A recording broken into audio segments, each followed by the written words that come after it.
is J5LOVER, your number one Jackson 5 and Michael Jackson fan. And today I'm going to be talking to you guys about the new biopic called Michael, of course. Thank you guys so much for tuning in. I know it's been a while. I'm so glad to be catching up with everybody. And let's get started with the discussion. Okay, so first of all, I want to, there's so much to dissect here, I feel like, with the new biopic. There were some good things, there were so not so great things, and I think I'll just start with the positives and then talk about the things that I wasn't as crazy about with this film. So I think the positives about this new film is that it stars Michael Jackson's nephew, Jermaine Jackson's son, Jafar Jackson, and I think he does a phenomenal job in this film playing Michael. I think from the first scene that you see him in this movie, I got goosebumps. It just, the voice, the cadence, the manner, you just feel like, wow. He doesn't at times necessarily always appear or look like Michael Jackson, but it's just the feeling and the energy that I think he sends out when he's in the film. Because I will say, from the first scene, I don't necessarily look at him and think, ooh, he looks exactly like Michael. But, I mean, the clothes and the voice and certainly the scenes where you see him, from behind the head shots, for a moment, you're like, oh, my God, is that Michael from the back? So I do think the best thing about this film is Jafar Jackson's performances, his acting, and his onstage singing and dancing are wow, I've never seen anyone play Michael like that before, ever. Not an impersonator or an actor. I also loved the costuming in this particular movie because they actually tried to duplicate identical jewelry and costumes of the Jackson 5, particularly Michael, though. I noticed in one scene where he's wearing the heart ring that he used to wear, the heart peace sign ring, during the Jackson 5 years, and of course the M necklace that he would wear in the late 70s. And I think they were just spot on with a lot of the costuming. I mean, it was pretty much spot on, almost 100%. I'd say 98%. There was a couple little things, but it wasn't anything major. I also like certain moments in the film that are very heartwarming and kind of pull at your heartstrings, like the Pepsi burn. That's probably one of my favorite scenes in the movie, where you just see the pain that Michael truly goes through, and it's reenacted really well, unlike in American Dream, which was kind of phony and fake and, my head, I really, really always thought that was a dumb reenactment of the Pepsi burn, but this movie reenacts it almost perfectly to a T if you compare it to the original footage, very close. And the hospital scenes that followed that I thought were really good, and just pulls at your heartstrings, the sadness and the pain that Michael felt. And I also like a lot of the quiet scenes that he has with his mother, and how they show the kind of sweet, quirky side of Michael Jackson, that he liked Charlie Chaplin and the Three Stooges and old scary movies, and his connection with animals and his love for animals. I would say probably the Pepsi scene and the scene where he gets his first nose job. Those were the scenes that I kind of teared up a little bit.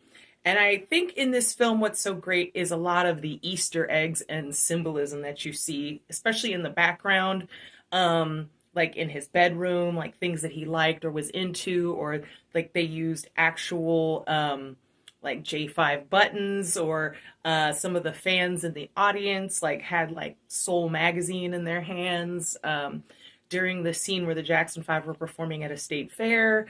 I also liked just little Easter eggs.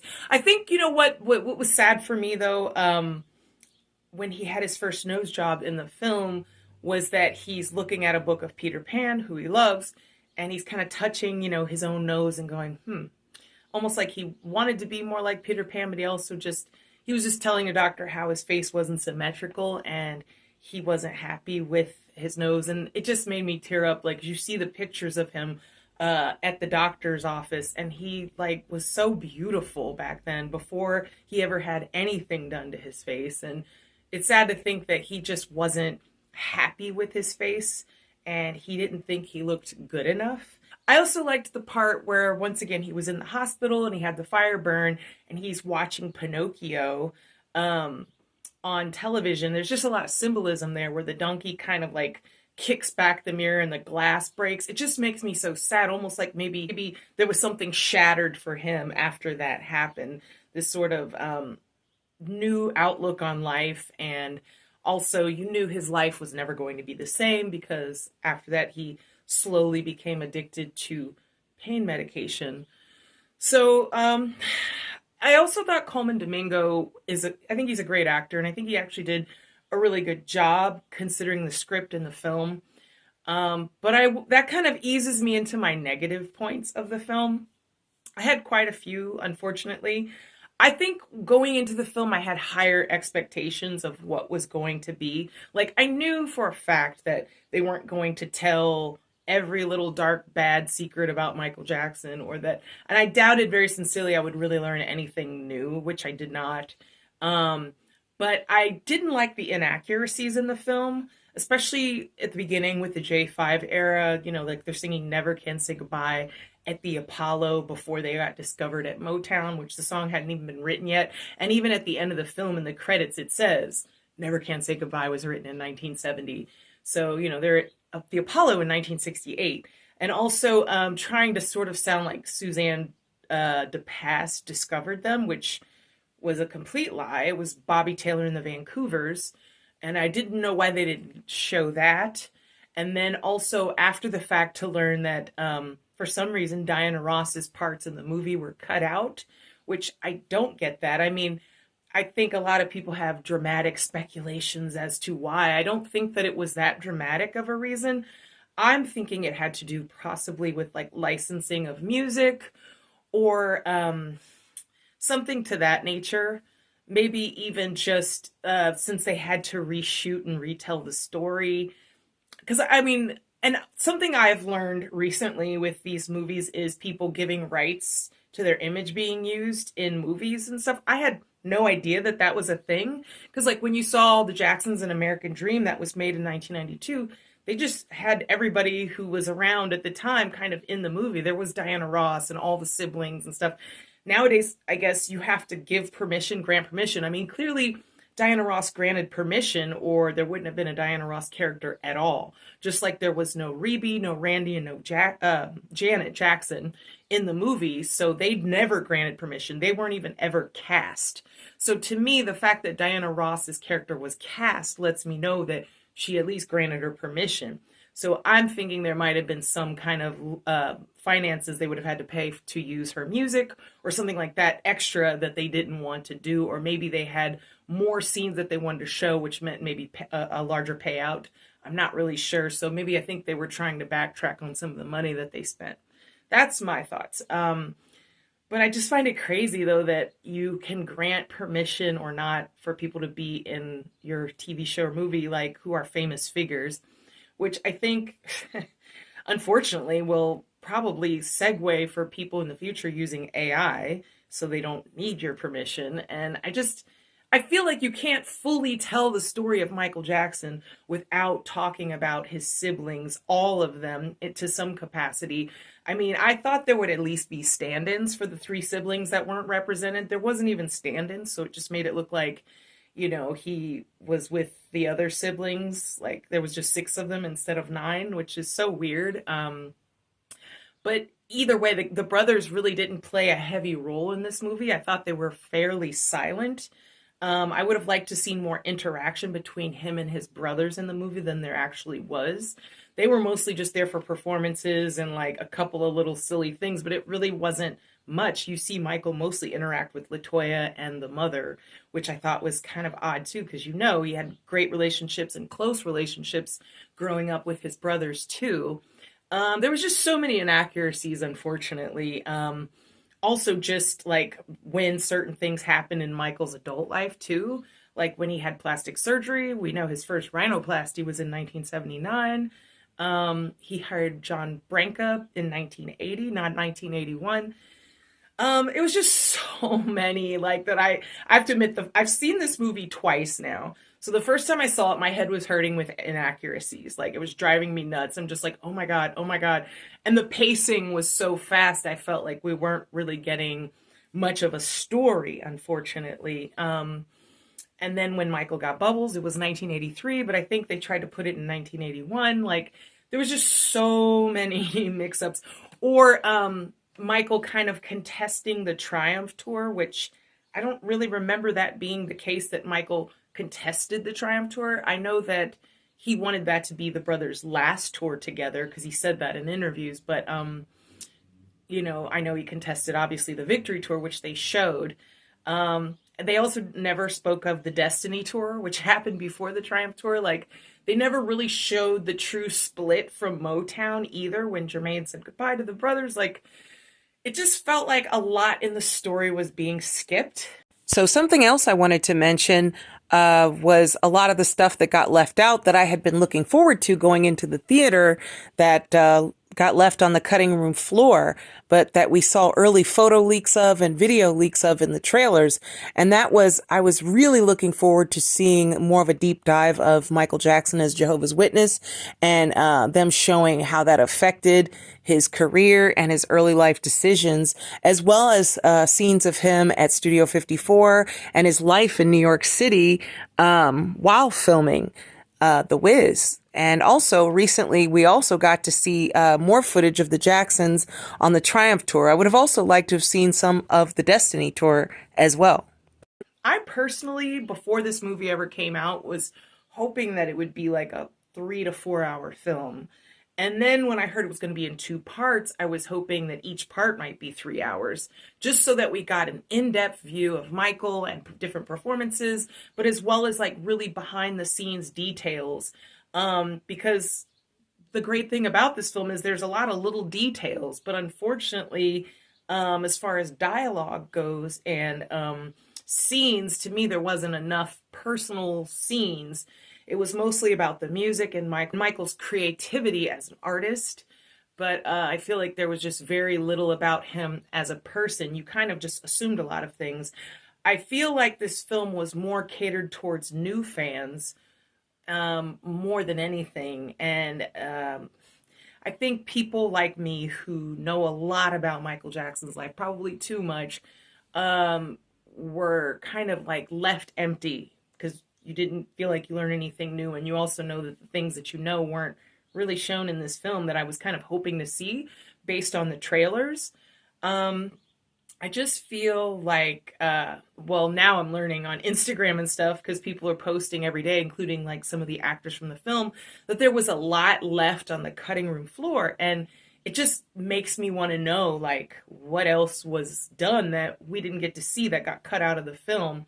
I'm really, really hoping that when the DVD of this movie comes out, that they'll like show like a director's cut, maybe with an extra hour or so of what was not put in the film, because I feel like that would truly fill in the blanks of, what we didn't get to see, because I feel like it would kind of make the film make more sense, because I think based on what they did, it was Michael was a creative genius, he was a great performer, and he was childlike. That's basically all you kind of get from this film. And his dad was this evil cretin, which I kind of didn't like the narrative that they set for that. I mean, we know that Joe Jackson had a lot of issues, a lot of faults, and he was terrible to his kids.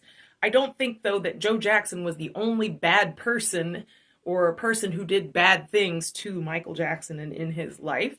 But this film kind of makes him like this cartoon antagonist, which I really don't like. I have to admit, I didn't really care for his portrayal in American Dream either. It's kind of more comical in American Dream, but it's just, he's just constantly behind Michael with a whip in his hand, And I just feel like he's never been portrayed correctly in any movie that I've ever seen. I sort of briefly met Joe Jackson once a long time ago. I saw him on a plane. I was going to London and he was on that plane. And I can tell you, just by the way he stands and by the way he looks, that's stern enough. He doesn't have to say a whole lot. He was kind of giving like mobster vibes, like just in the sense of his energy is so strong, so stern, so intense. he doesn't have to yell, he doesn't have to mouth off. And I think that Joe Jackson was kind of, not nice in a more quiet way. And I don't think that's ever been truly shown. Yes, he did evil and mean things. He beat his kids, but I just don't think that it's ever been shown properly. And I feel like there was this sort of slight, like, John Branca being the sort of savior in the situation, helping Michael start his solo career. So there was a bit of like a sort of a black villain, white savior complex in this movie, which I really didn't like that. I also felt like Nia Long played Katherine Jackson a little too quietly. I preferred Angela Bassett's version, even though she was like, whoa, warrior woman there at times. But I just felt like Katherine Jackson is actually a graceful but strong woman. And I don't know, she doesn't, even though she's kind of like mild mannered and kind of has a meek quality, I think she was overly meek in this film.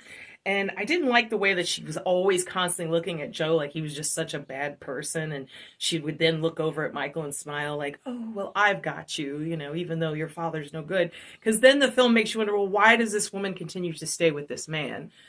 Which we know in reality, there are many times she actually tried to leave Joe Jackson, even though they never officially divorced. But the film doesn't really go into that. It's just like bad guy, nice guy, like it just, I don't know. He was just the constant antagonist and money, and he did see Michael Jackson as a cash cow, but it was just like there was no true nuances of Joe Jackson's character so that you saw all the facets of who he really is. I felt that way with the Michael character. It was just sweet angel. Look at him donating money and, helping kids at the hospitals and stuff, which is definitely what Michael did. And he's a Peter Pan-like character.